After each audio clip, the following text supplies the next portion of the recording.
in the fall and went all the way through winter and spring, and we hit summer, and I think we went on a very short trip to a grocery store, but you're still talking 20 miles to the grocery store, and we got there and she looked terrible.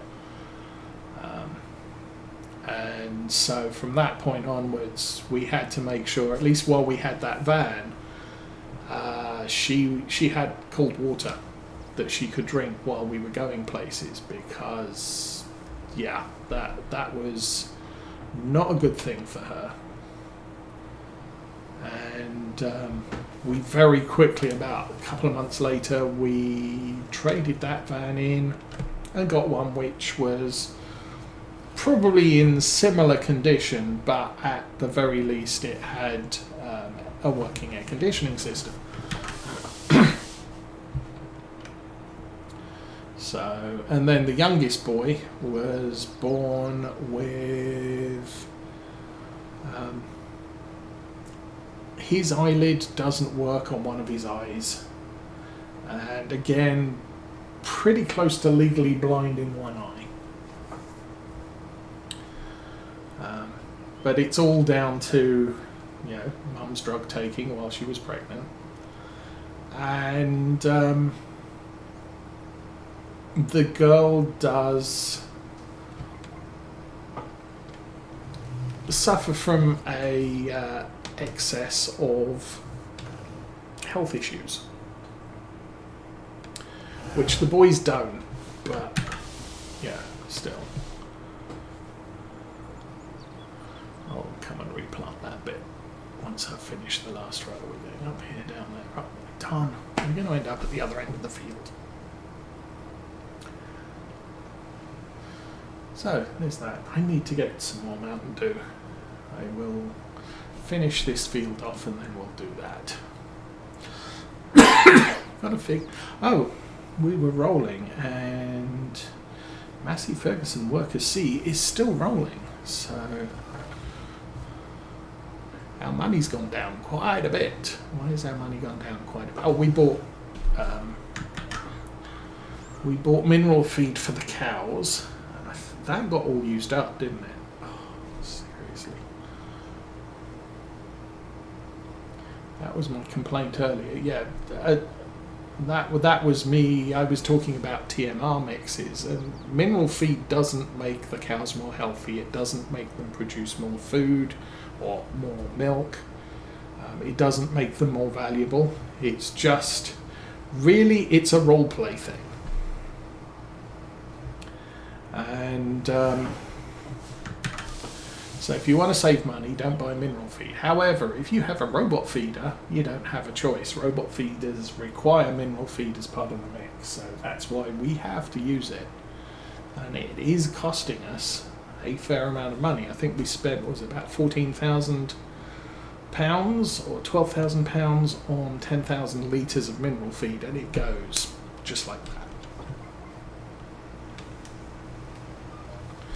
But it does mean our cows now have a lot of food, which should last them a couple of days.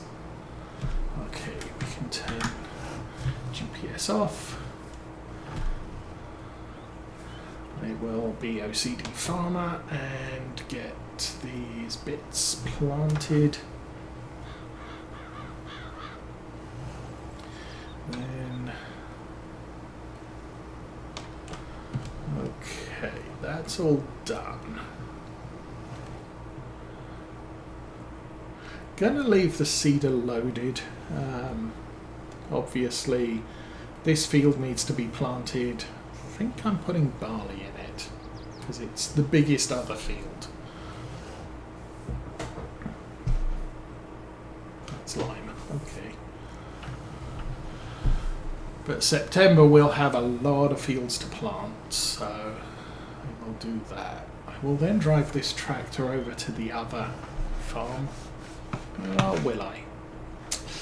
Ooh, I don't know.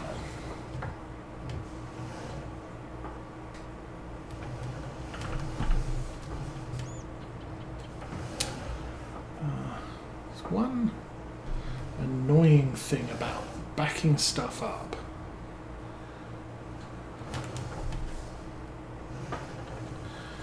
So I want to reverse through those posts. I turn the wheel and the cedar will back out, turn out. If I keep the wheel straight, it will carry on turning out, but as soon as I turn with it, it just goes straight. And I actually want it to keep turning so that it'll make it through those posts, and it just doesn't when you're turning with it. If you turn against it, so at the moment it's straight, I turn that way. The more I turn that way, the more acute the angle will get as it's turning away from me. And I should have turned some more. So I turn against it. Now I'm just driving straight. It will carry on. The angle gets more and more acute. But as soon as I start turning with it, it just straight backwards. And that's not going to fit through there, so I want it to go that way, yes indeed.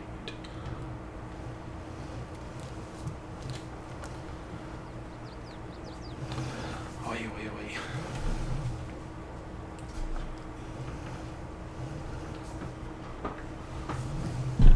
So one of the reasons I would like to replace these sheds with something a little bit,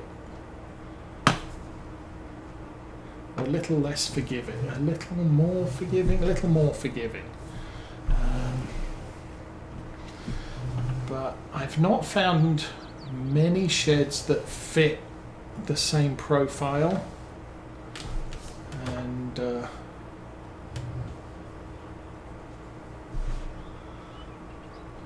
that's horrible. No, let's keep turning that way until we hit the wall. Now, let's go forwards. We should be able to get that lined up now. Yeah, good. Diesel is good. Maintenance is good on both. We can put this tractor away.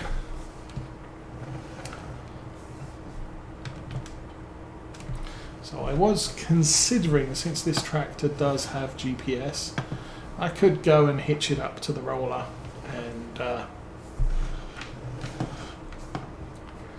use GPS to roll the fields. But really, I'm kind of looking at this and saying, the Massey Ferguson's much cheaper to run on maintenance. Whoops, wrong way. Why don't I just send the worker home, save myself a little bit of money, and do this by eye? So this is going to be a little bit interesting, I guess. Oh, and actually the rolling on this field is almost done, which is kind of good.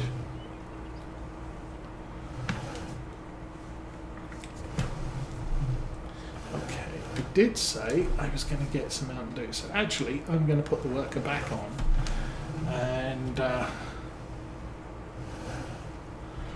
will return in a few minutes.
Okay, we're back.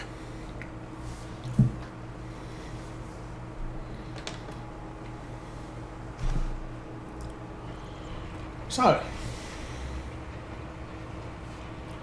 yeah, all of a sudden it started snowing outside, so yay for that. I don't think it's very serious about snowing.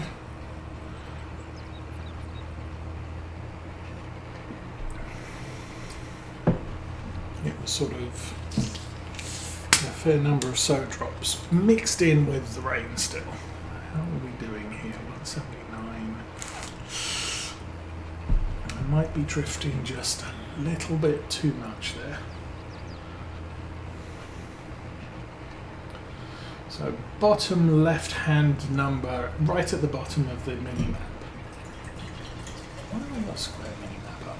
That's interesting. That shows you the compass bearing you're heading. I still miss the days of Farm Sim 17 where there was a mod that put that number right in the top middle of the screen.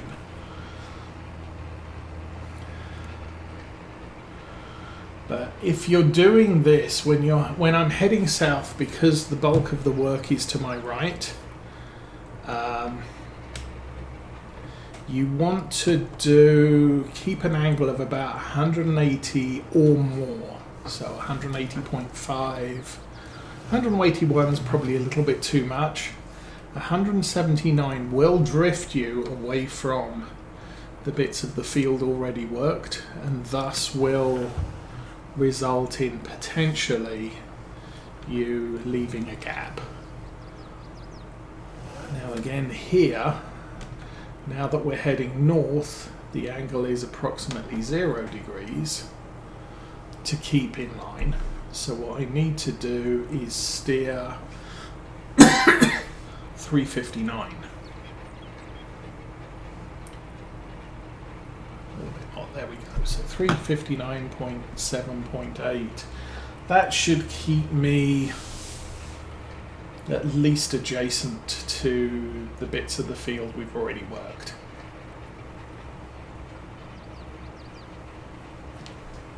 And the tractor's steering, we need to rebalance it because this thing is drifting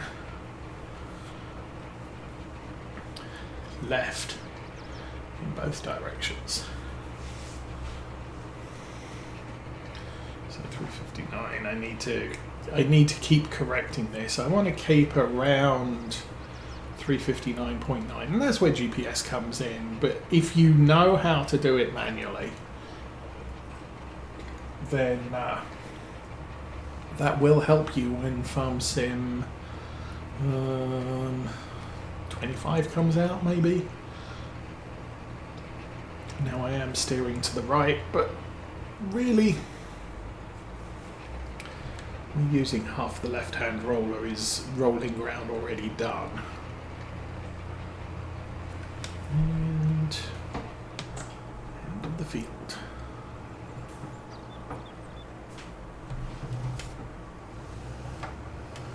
Of course, the other advantage with doing this job with this particular tractor is this is very agile because of the chassis length. So we are able to pretty much turn around on a dime. Piece of equipment behind us might not be able to do that, but we sure as heck can. So run that up, lower the roller, and let's make it go. And again, 181. It's slowly drifting the angle to the left, so I'm now at 180, 179. It might be because of the slope. Yeah, we are sloping to the left.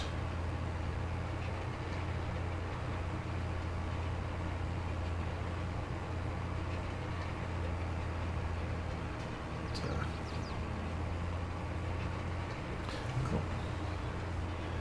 The other advantage with doing this the way we're doing it is we will end up with all this kit in the other yard, and that's where the roller lives. I can always drive back the Massey Ferguson empty.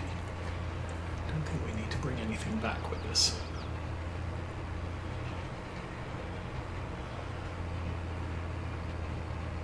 But now, apart from spraying the weeds when they grow, this field is complete. No, it's not completely done. We still have to fertilise it as well. So we've got to fertilise this with the crop sprayer, with the sensors, and we have to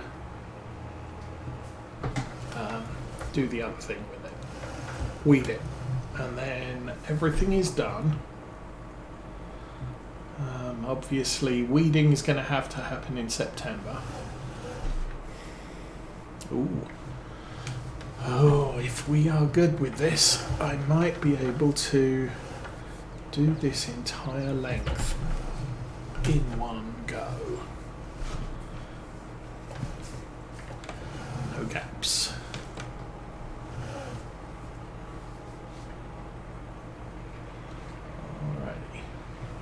Careful does it. Now I'm probably going to leave a split somewhere which is going to bug me all to heck. And we have.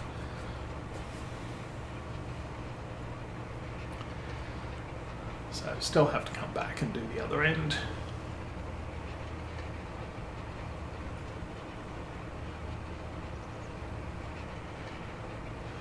And we actually had this roller last planting season, so we did roll a couple of the fields last year, but I did miss some. So I want to make sure that we're doing the mulching, the rolling, and all the rest of the stuff. Now, typically things like lime and fertilizer, it's just something I do, because they have the biggest return on yield. If you don't fertilize a field, the return sucks. If you don't lime a field, the yield sucks. So it's absolutely pretty much always worth your while to do it. And the only time I would say just skip it is if you are starting up a new farm and your cash is limited.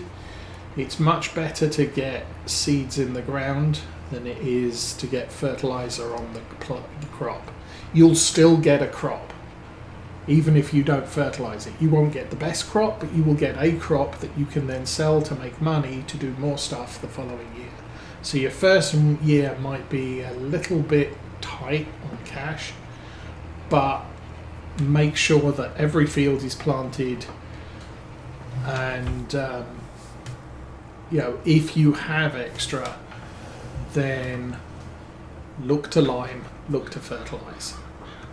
Obviously, if you're playing base game, look to fertilize twice. If you can't fertilize all the fields twice, at least do it once, if you can afford to do it once. Oh, come on, really? But mulching and rolling, the equipment costs more than it's really adding to your income for yield initially. Now, once your farm gets bigger and you have as much land as we have, mulching and rolling is probably a good thing to get into, because it is going to increase your yield by a couple of %. But overall, that couple of percent, over 7 fields, over 2-3 years, does make a difference to your income. So eventually it's going to pay for itself. Oh, we're struggling uphill.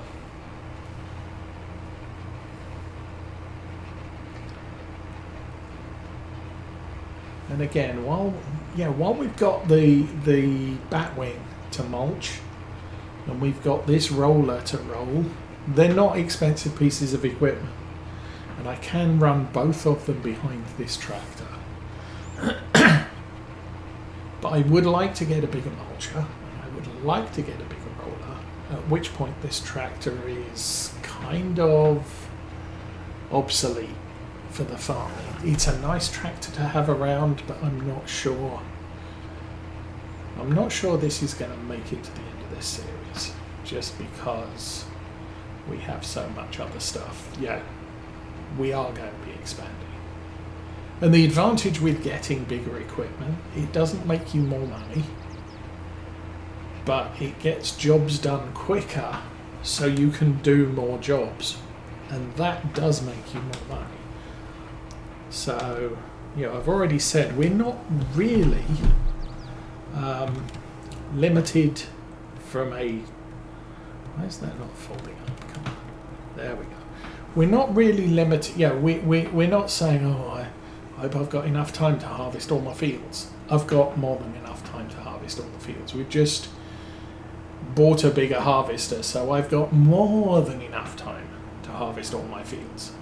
I've got enough time to plant all my fields. All the canola fields were planted in a couple of hours today. So it's not like the seeder is way too small for me to be able to achieve everything I need to in a given month on the farm. Now next month I'm going to have 1, 2, 3, 4,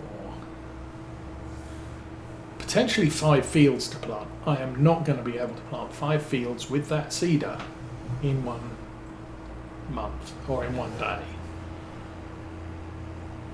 So is my seeder too small? Well, I can do it in 2 or 3 days, and we have 3-day months.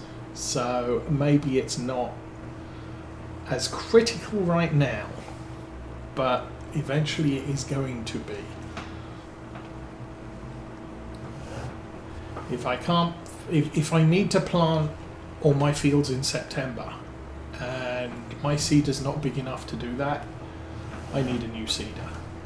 Same with the roller, same with the mulcher. As soon as it gets to the point where there just isn't enough time between the harvest and the planting to do all of the things, I need a new thing.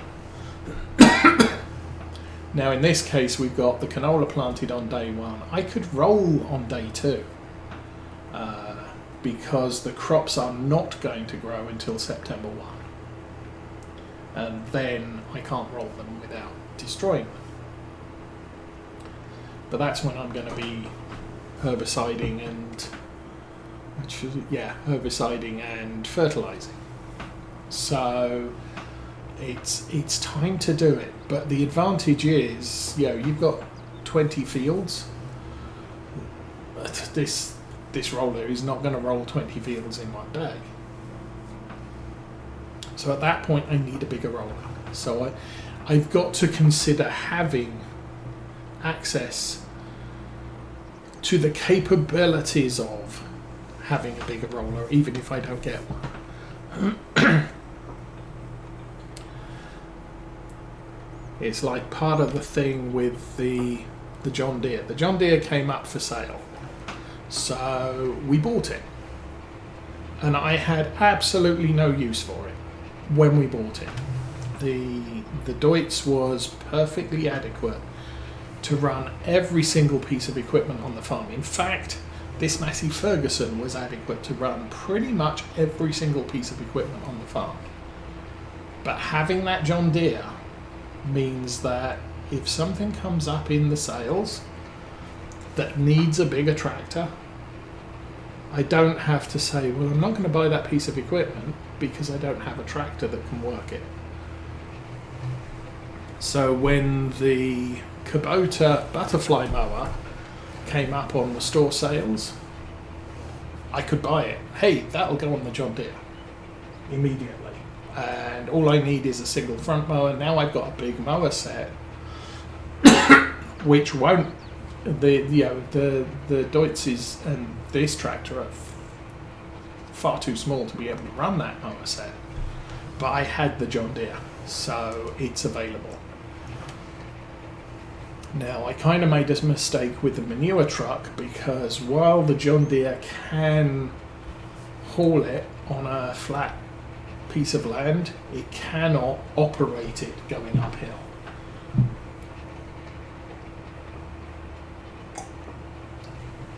But I didn't know that when I bought it, and ow.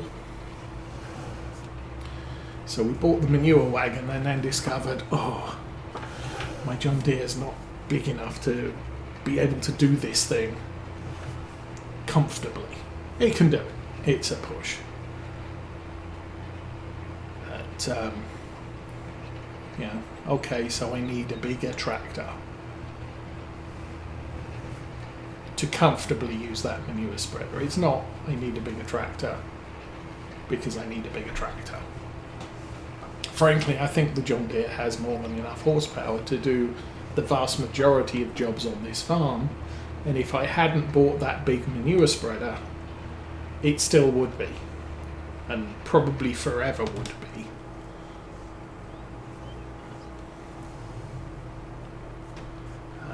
But also, you know, starting with the Deutz 247 horsepower, and most of our equipment doesn't need anything over 100, 125 maybe in some cases. But having the Deutz meant that I can upgrade equipment on the farm, and I still have a tractor that can haul it. But now I'm looking at this end of the power spectrum, and